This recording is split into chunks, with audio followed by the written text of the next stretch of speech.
The federal government, it seems, wants more data on healthcare from the provinces. But what kind of information would make the system better? And how do we get there fast? Ewan Affleck is a senior medical advisor for Health Informatics and a member of the expert advisory group on the Pan-Canadian Data Strategy. Thanks for being with us. Hi, Amanda. How are you doing? Well, I'm doing well. We have talked a lot about the fact that the system's in crisis. We know the feds have asked for this transparency from the provinces, which seems to be a bit of a showstopper. What's the data that would make the difference, in your view? What is this transparency we need? I would say it's a little more than simply configuring it as transparency.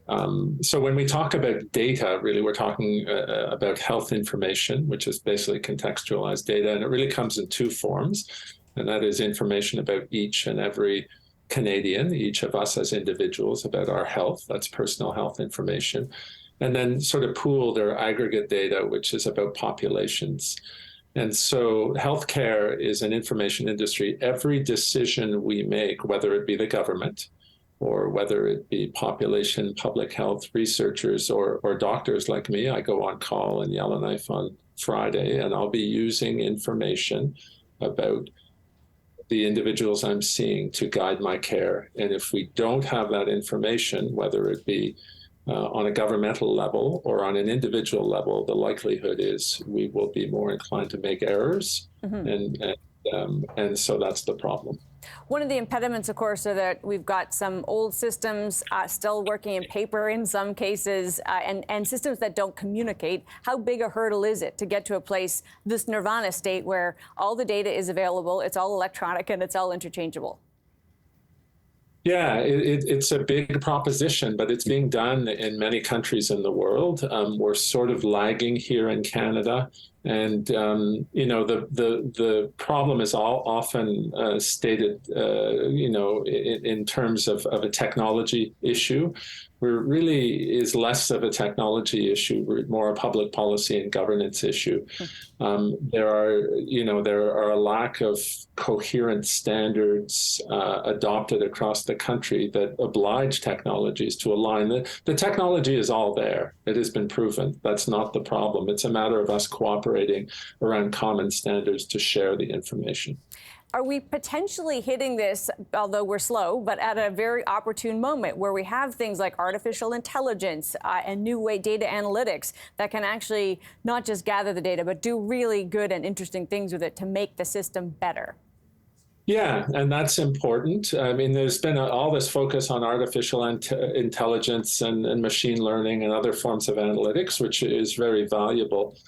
I think before we focus on that, we just have to learn how to share data and make sure that it is transferable and we can aggregate it in a contextual way. Because if it isn't, then we can't use those things. So yes, those are important opportunities, but we don't want to put the cart before the horse. It is necessary to learn very simply how to design data systems, the policy around it, so that information follows members of the public, that we can pool it and so forth. Then we can use those things. We've got 30 seconds here, Dr. Affleck, but is all of this adding up to, if we get this right, more money doesn't have to be the answer. We can actually make changes that make the system better.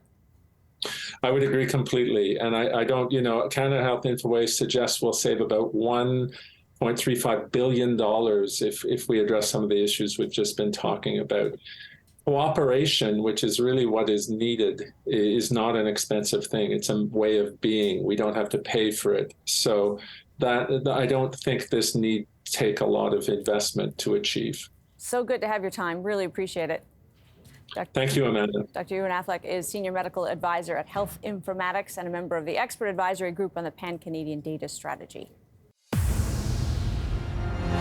Time for the takeaway, and money for nothing and the checkups for free. It can sometimes feel like Canada's healthcare system is one of our most defining traits, one that many of us are proud of, and one that, if it weren't already in place, would be mighty hard to replicate today. But it's also one with flaws and in need of important change. Of course, it's tempting to think more money is the answer to our healthcare woes. But this is a system that already commands a giant share of government budgets and our tax dollars. So it's worth asking, can we do better with the money we already spend? And here, the uniquely Canadian part of our system becomes apparent. The provinces have responsibility to manage healthcare, everything from allocating hospital funds to the number of nurses and what they're paid. Yet the federal government takes tax dollars and sends it to the provinces for healthcare as well.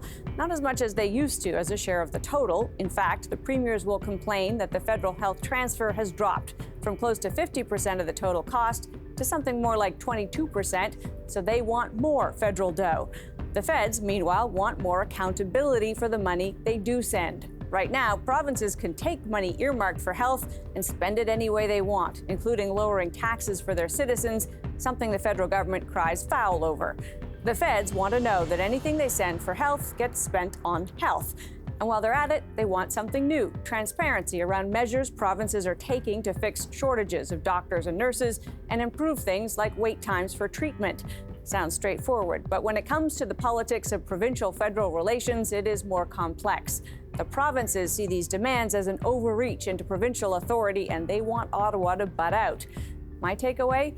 The quickest route to fixing a problem will be one that sheds light on it. More transparency, in other words. And if the provinces don't like it, we'd remind them of the old adage: nothing in life is free, and just because it doesn't have a price tag doesn't mean it doesn't have a cost.